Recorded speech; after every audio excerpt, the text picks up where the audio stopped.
oui jërëjëf Dieynaba ñu ngi leen di nuyuwaat leen ziar effectivement premier ministre bi wax na di jëm ci justice je pense que changé wu dara ci rythme bi ñu nekkee woon ñoom premier ministre dafa def annonce politique ci situation boo xam ni situation institutionnelle la l'institution judiciaire mënul fonctionner selon le rythme humeur ak déclaration homme politique yi bi ñu assemblée gis nañ un premier ministre super fort évidemment bon mais ça c'est sur le plan politique parce que mooy président parti Pastef évidemment da doon tontu ñoo xam ni xëy na defal nañ ko benn caxabal politique mooy boycott bi niru lu ko naxari lool mu profité waxaale ci institution mais surtout institution judiciaire li ma ci gën a regretter mooy surtout mu ngi mel ni ñu ngi continuer laay wax sax di tontu le ministre Ousmane Diagne tontu indirect comme quoi bëgguñu république des juges comme quoi du juge yi ñooy décider comme quoi du juge yi ñooy définir la politique pénale mais le gouvernement du Sénégal politique pénale am l'Assemblée nationale moo ko définir à travers ñaari code le code pénal ak le code de procédure pénale yooyu la ñuy dañuy appliquer nekkuñu ci définir une politique pénale parce que modifié guñu les institutions pénales fondamentalement mettre nañ en place un pôle judiciaire financier mu ngi def liggéeyam mais c'est normal c'est logique processus yooyu ñu lay wax tey arrestation fond Covid-19 mais loolu c'était déclenché woon nañ ko depuis des semaines depuis des mois ñu ngi ciy liggéey moo am résultat bi tey maintenant il y a loo xam ni lu bees la mooy arrestation yeeg convocation yi ay journalistes ay lanceurs d'alerte loolu gisoon nañ ko ci le président Macky Sall te bi ñu ko fa gisee aussi dañ ko déplorer parce que du yoon ku wax rek ba sa cere ji saf na laala rek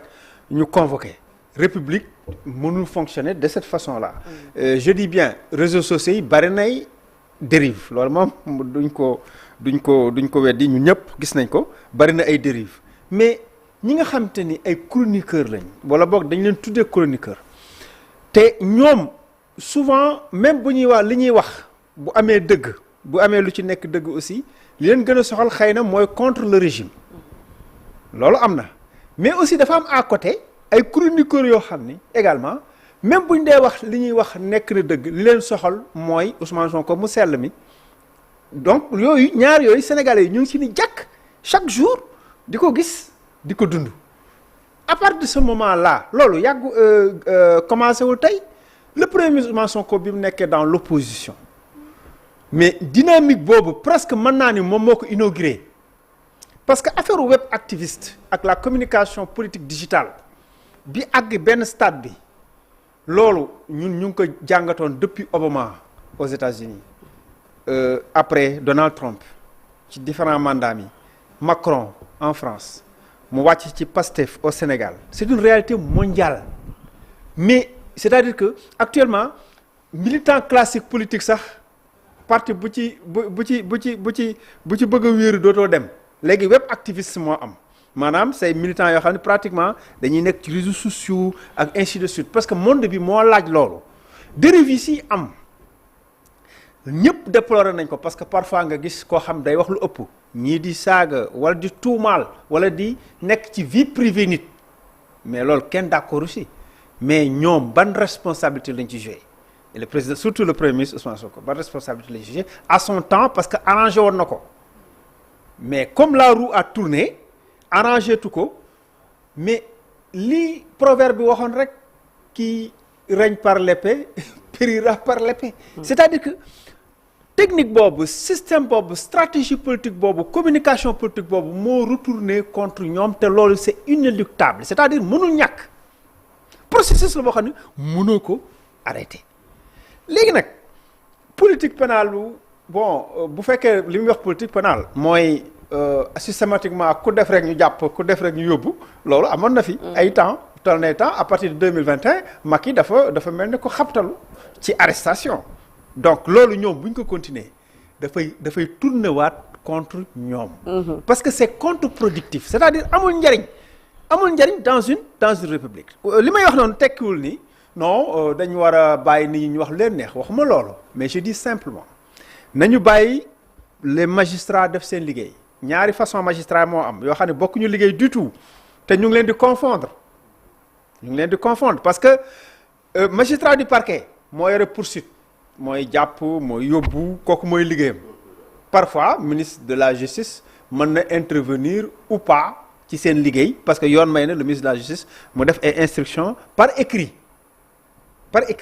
ne leen diw mi nangam ak nangam ñu mën ko war a téye war a ñàkk koo téye. c'est ça. beneen bi mooy magistrat yi àtte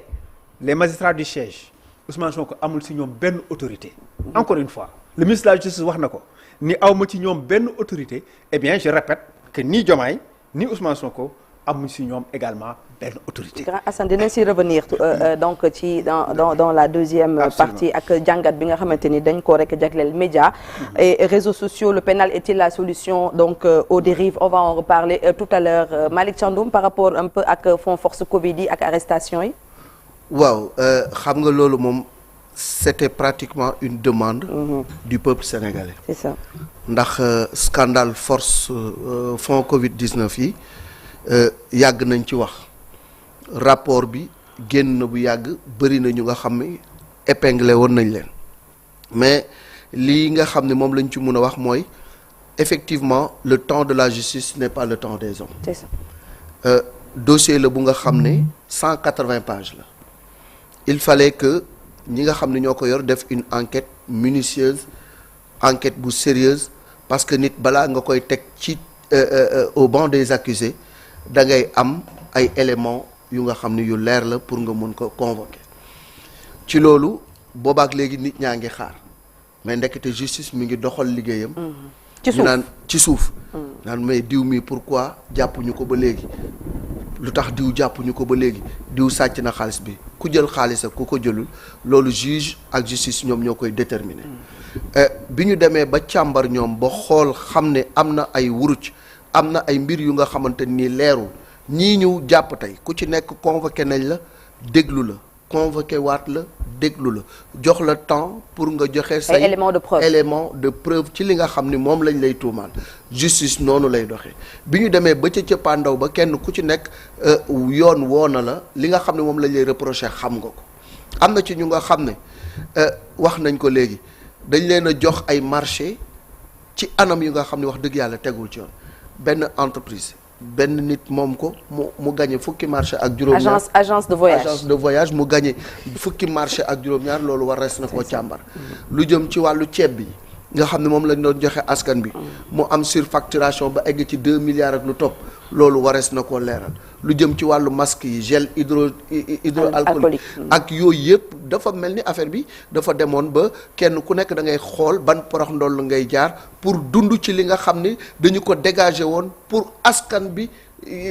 nga xam ni dañu nekkoon ci jafe-jafe ci wàllu Covid-19 bi loolu je pense que il est inadmissible et c'est même indécent que nit ñu jox la xaalis bu nga xam ne da nga ko war a dugal ci wopp ju lëmbee àdduna nga jël ko di ko jëfandikoo neneen loolu wax dëgg yàlla xel nangu ko te ku ko def te mu wóor ni yaa ko def war ngaa fay wala yoon wax ci yow am na aussi benn fu may daaneele ab ministère bu nga xam ne ci li ma gis ci l'observateur ministère de l'urbanisme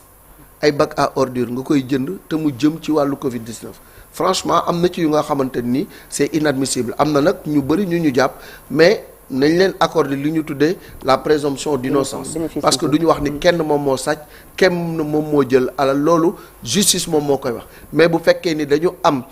ay preuves ay wala boog ay lu ñuy wax indice yu wóor ni yow mi concordante que yow liñ lay jiiñ am na loo ci def yoon moo lay woo déglu la bu jaree atte ñu atte la bu jaree placé sous mandat de dépôt ñu placé la sous mandat de dépôt mais affaire xaalisu Covid bi moom dafa war a leer. dafa war a leer Chérif. waaw Covid boobu Malick wax jay na ba dafa am fu mu ñu dugal. ci wàllu guuta goo xamante ni au delà même di détournement yi nit ñi def ci xaalis bi doomu aadama yi ci ñàkk seen bakkan c'est des centaines de personnes yoo xamante ni ñàkk nañ seen bakkan ñi ci jëlee après ay laago parce que xëy na dund nañ mais après am nañ jafe-jafe ci wàllu respiration voilà lu ci bëri yoo xamante ni dund ko ñu ne nit ñi toog leen seen kër pendant combien de semaines des mois yoo xamante ni kenn liggéeyut couvre-feu la ba gisoon nga sax jafe-jafe yi nga xamante ni julooloon na ko Sénégal bi ay événement amee ci Cour des comptes def ci liggéey parce que 1000 milliards lañ jëloon ñu dugal ko ci yenn yi partenaires techniques financiers yi ñoom ñoo ko joxe woon yi des ay doomu sénégalais catégorie yëpp nag ku ci nekk bu doon ab dërëm sax xeeboo ko jël nga ko dugal ko ci ngir jàppale parce que doon nekkoon ci benn guerre contre quand même benn virus boo xamante ni duggoon na fii ci Sénégal en 2022 2 ans après partenaire technique exigence bi moo doon après il faut ñu def benn rapport bi ñu defee rapport bi mi ngi génn août 2022 boobu ba léegi mu amoon également ay recommandations parce que Cour des comptes moo ko defoon régime Macky Sall bi fi nekkoon ñoo waroon a jëfe yooyee recommandation jëfewuñ ko mais danoo nekkoon di tendeefal bu ngeen fàttalikoo même société civile bi ak ay sénégalais jugoon nañ créer fii li naan sunu ay milliards du rees parce que dañu jàpp ni dafa ñaaw ay nit mun ñoo jël ku ci nekk la nga am nga dugal ko ci am ñu ko détourné plusieurs manières am na ay recommandations yoo xam ne defoon nañ ko ne ñii moom nañ ubbi information judiciaire ci ñoom au lieu ñoom ñu def ko liñ fi gis mooy ay séance d'explication Amadou Ba bi fi nekkoon premier ministre woo na ceci ñi fi doon manifester ne dañ leen di jéem a expliquer alors que rapport amul luñ ci expliquer rapport boo xam te ni leer na facile à comprendre Malick nee na 180 pages la sujet verbe complément nga xam ne élèves yi sax mën na ko liiral boppam comprendre parce que français bu simple lañ ko bind amul benn lu ci technique lu dul xaalis bi fii la waroon dugg nit këpp na ko dem nañ laaj la pièce justificative defoo ko am na ministre boo xamante ni déjà amutoon sax compte wala nangam parce que da doon jël xaalis bi mooy ministère de l'industrie bi nga xamante Moustapha Diop moom moo ko jiite woon loolu lépp amoon na ci nga dégg fi yeneen yoo xamante ni en tout cas retiré xaalis bi en cash lu ci bëri chauffeur bee ko doon rëpp loolu lépp wax nañ ko mi ngi ci ku dem ci rapport bi di nga gis li nga xamante ni mooy rapport bi docteur Abdoulaye Bousso bi nga xamante ni moo jiite woon ci kilifa yi la woon à l'époque def na ci benn livre sur les traces Covid waxaat na ay pyjama maanaam buñ soxlaa ay équipement nga jox soxna si nga xam ne yéen ko agence de voyage l'heure mu dem di jënd ay pyjama loolu c'était du sabotage heure bi docteur Niam mi nga xam ne moo jiite suma waxoon na fi ne moom mi am na ñu doon jaay matériel maanaam dañu dem ci CTE yi di jaay matériel bi quand même loolu c'est du banditisme boo xamante ban ko war a def du yàgg justice bi ko waroon def moo defu doon liggéey maanaam procureur bi fi nekkoon war a topp parce que Cour des comptes nee na ñi doon ubbi information judiciaire defu ko donc s'il faut sanctionner ñi war a sanctionner mooy ñi nga xam ne defuñ foon liggéey Macky Sall également def nañ ko ministre des affaires étrangères bi fi nekkoon woo na fi ambassadeurs yi ak tous les diplomates là di expliquer alors que y a rien à expliquer donc lii dañ ko yéex a def ça ne veut pas dire que comme ni ñu ko waxee ay présomption d'innocence mën na ko wax mais Cour des comptes aussi ab juridiction la boo xamante ni mi ngi fi di def liggéeyam liggéey bu am solo boo xam ne ñenn ñi dañ ne mën na la yóbbu sax chambre de discipline financière ñu fay delloo ñi nga xam ne nag quand même ay infraction loo xam ne ay détournement ak ay foog mbiram tappale justice daal di leen topp kon ki leen lor mooy ki nga xamante ni moo waroon def liggéey boobu ba léegi ba nga xam ne mbir mi xanaa ñi ngi wax mbiram prescription loolu ay jaaxaan la maintenant bu mu yem fii il faut aller jusqu'au bout nag mooy yeneen rapport yi responsabilités quand même soit il ne faut pas que ñeneen ñi di fay pour les erreurs des autres voilà et que yeneen rapport yi nga xamante ni ñi ngi fi woon également muy ay IGE ak yu ti mel naka nit ñi déclassifié parce que loolu mooy également jubal jubanti ñu bañ a protéger kenn képp koo xamante ni en tout cas dërëmu sénégalais jël nga ko nga delloosi nga gokki nga delloosi parce que alalu mbooloo kenn du ko fooye Youssou wax na ko waaw bul café ndénkaane merci beaucoup mu nekkoon actu commenté bi ñu jagleloon lu jëm ci fonds force Covid avec des arrestations et interpellations yu ñu am depuis démb à la division des investigations criminelles dinañ ci dellu si incha allah au cours de la journée ci suñu xibaar yi di leen jaajëfal bu baax a baax ci seen contribution ñu ñëw ak yéen léegi ci beneen ponk un jour au Sénégal un jour dans le monde.